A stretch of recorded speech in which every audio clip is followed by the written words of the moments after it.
Hello everyone, it's Jamal Thomas. Welcome to the Progressive Soapbox. I am going to assume that I am up and I'm active, and this one is going to be immensely quick because we have somewhere to go. So I found this one interesting. This goes back from August 2014, but it's relevant now because we're talking about the Uranium One deal.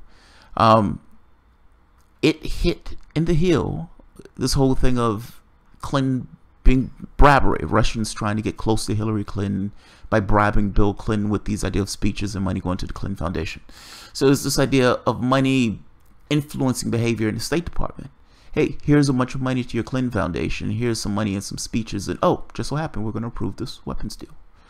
We're going to approve this meeting with, somebody from Morocco. We're going to give this, or we're going to give that. This is what this article is about. This is Judicial Watch.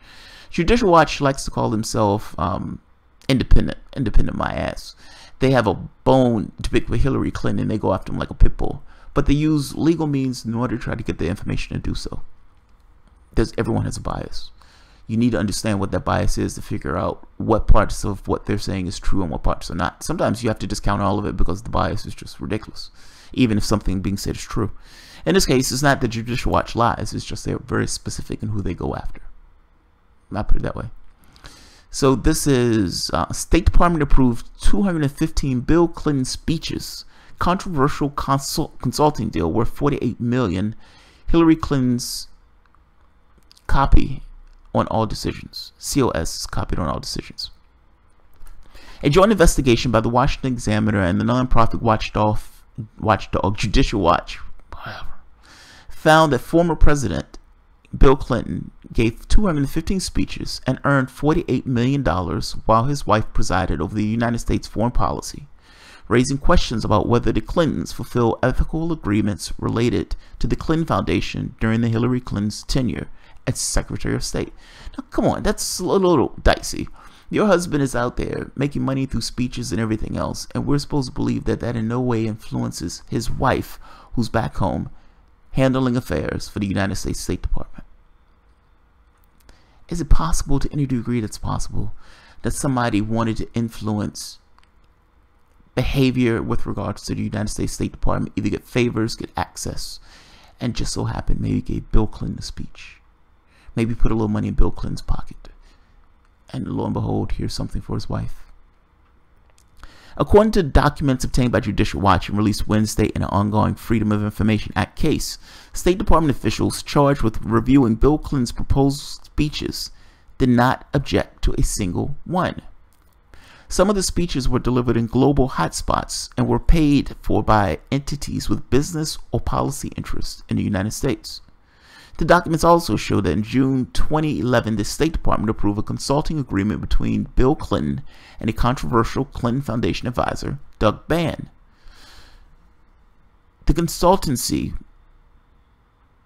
with Bann's Teneo strategy ended 8 months later following an uproar of Teneo ties to a failed investment firm, MF Global.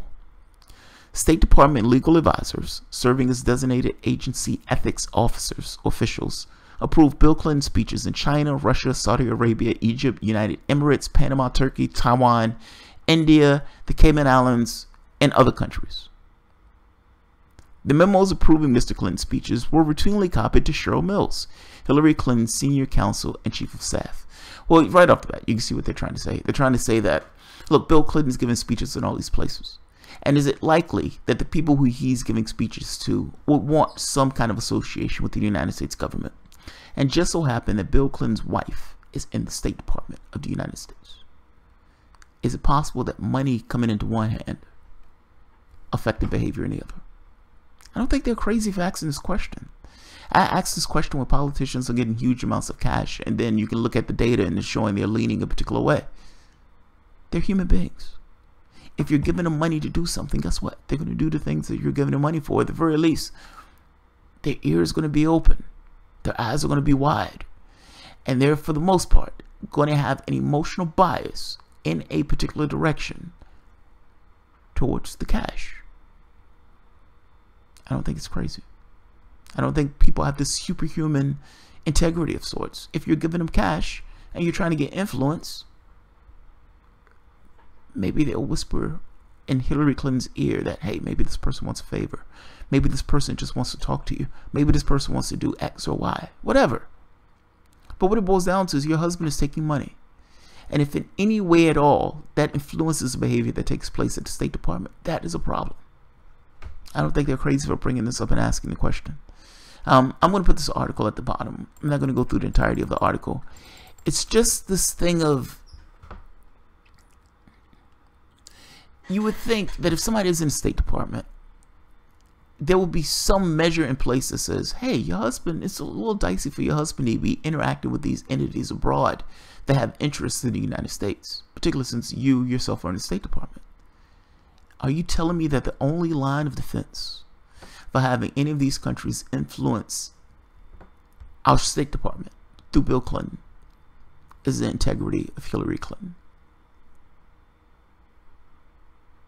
It's not that I'm saying she lacks integrity. That's not what I'm saying. I'm saying she's a human being.